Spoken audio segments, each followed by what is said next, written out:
Number 10. The Karate Killer. In Mumbai, a 15-year-old girl killed her mother using a karate belt and tried to make it look like a hanging. It happened in late July, following an argument that the teen got into with her mother over her studies. The daughter had just completed some exams at school, and her mom was urging her to continue studying hard and to take a new medical course. But the girl was sick of being bossed around and had an explosive overreaction. She pushed her mother to the floor, which somehow spurred the girl into an even bigger fit of rage. She then grabbed the karate belt, wrapped it around her injured mother's throat, dragged her onto the bed, and strangled her to death. At this point, the girl was desperate and didn't know what to do. She sent a message from her mom's phone to her uncle, claiming that her mom had locked herself in the bedroom and was being very weird. She was trying to pass it off like her mother had strangled herself to death. But of course, an autopsy quickly figured out what really happened, and the girl was arrested. All of this horror just because a mother wanted her daughter to study medicine. Number 9. Jessica Camilleri. Jessica Camilleri, a seemingly normal woman from Sydney, Australia, was sentenced to 20 years in prison for a crime described as extraordinarily vicious and brutal. Jessica, afraid that her mother was going to send her to a mental institution, killed the woman that gave birth to her and then cut off her head. Jessica was only 27 years old when she committed this terrible murder. She may have been an adult, but she was still an incredibly evil daughter, especially since her mother, Rita Camilleri, was described as having a heart of gold.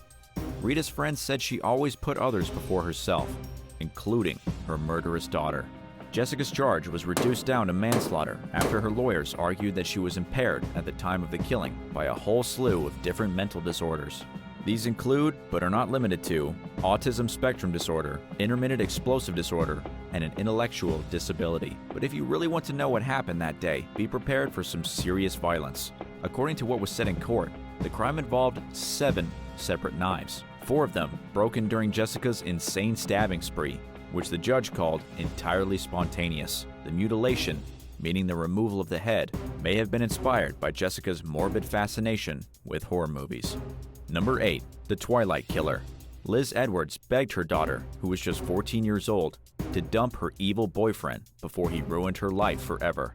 Liz could clearly see that there was something wrong with Lucas Markham, the boy who had captured Kim Edwards' attention.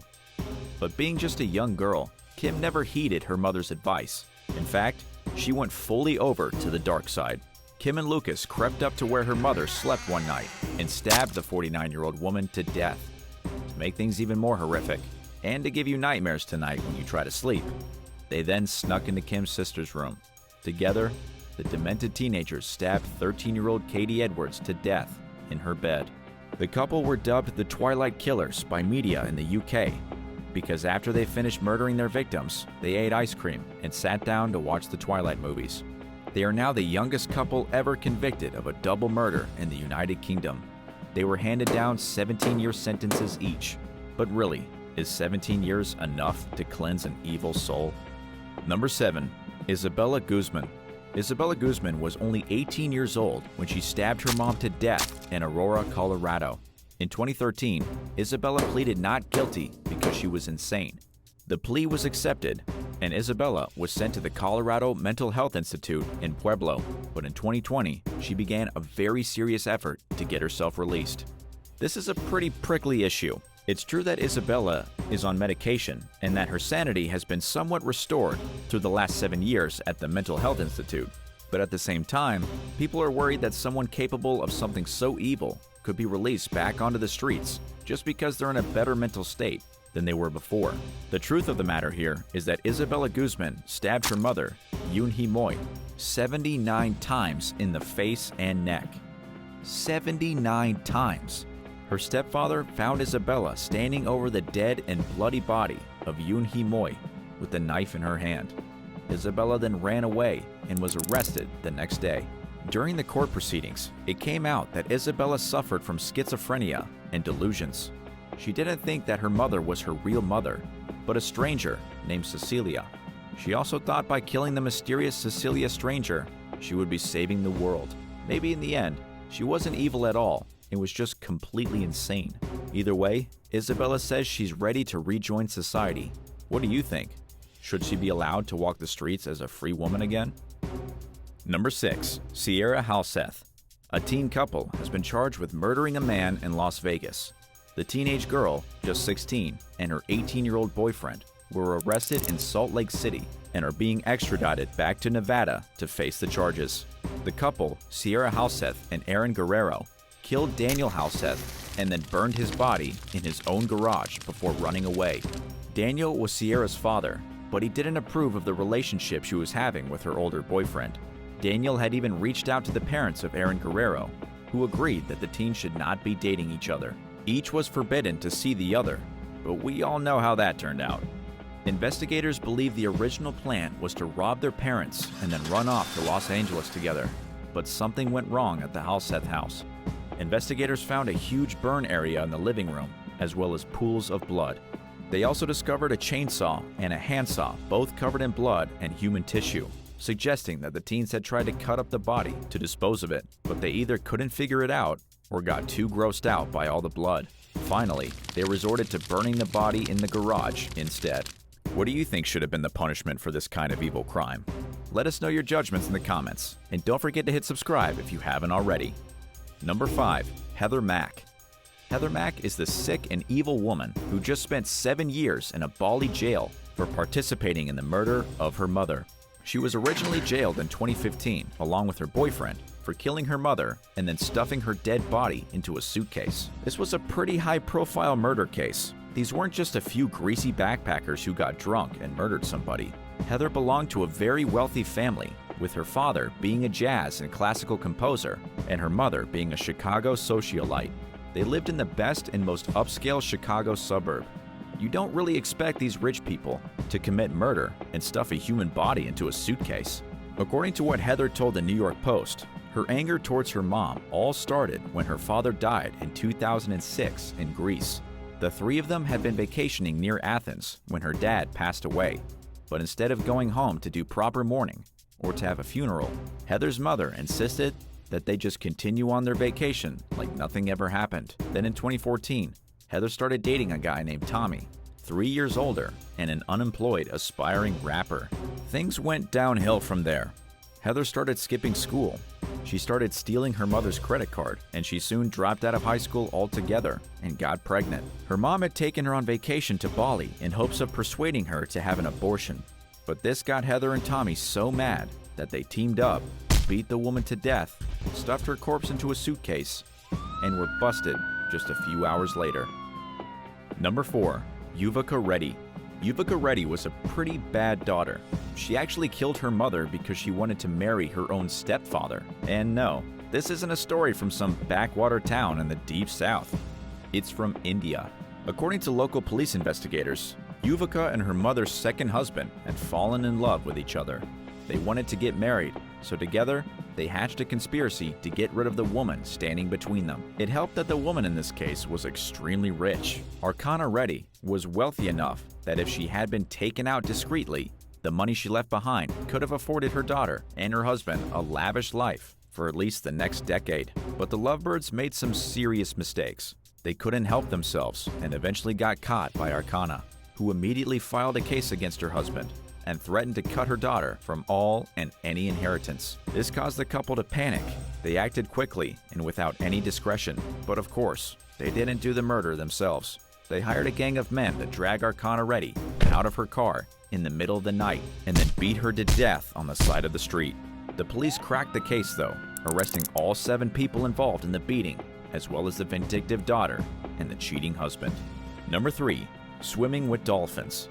If you need a bit of a break from all the beatings and the stabbings, let's take a look at a couple of young girls from Utah who stole their parents' car so they could drive to California and swim with the dolphins. These girls aren't inherently evil, just extremely misbehaved. What's really crazy is that the girls were only 9 and 4 when they stole the car and went on their grand adventure. They put their seatbelts on, got on the road to California, sideswiped a car, then crashed straight into a semi-truck. Thankfully, neither girl was injured. In fact, nobody was injured during the reckless joyride.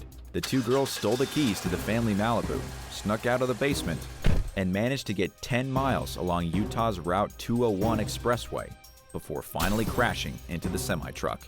When questioned by police, the girls admitted that they had planned the whole thing and woke up at 3 o'clock in the morning in hopes they could make it to California by sunrise to swim with the dolphins. Number 2. Late night visit. This next listing is actually about a daughter's evil boyfriend. In Louisiana, a father was killed by a 17-year-old boy with a ladder. He also had a gun, which he used to shoot 35-year-old Desmond Hamilton. But the ladder was important as well. It was extremely early in the morning on a Sunday when Desmond realized that there was a ladder leaning against his house, with the top of it perched in his daughter's window. Naturally, Desmond was upset. The girl's mother and grandmother took her into another room, while the father tried to bring the teenage boy downstairs and have a civil conversation with him. Instead, the boy wanted to argue. The argument turned violent, and the two men started shooting at each other.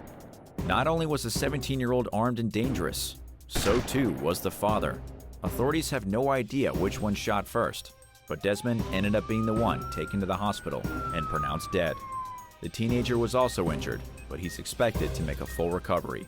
Of course, he's being charged with second-degree murder, so he'll be sent straight to jail, but he's still alive. But here comes the part about the evil daughter. The girl had invited the boy into the house, and it wasn't the first time it had happened.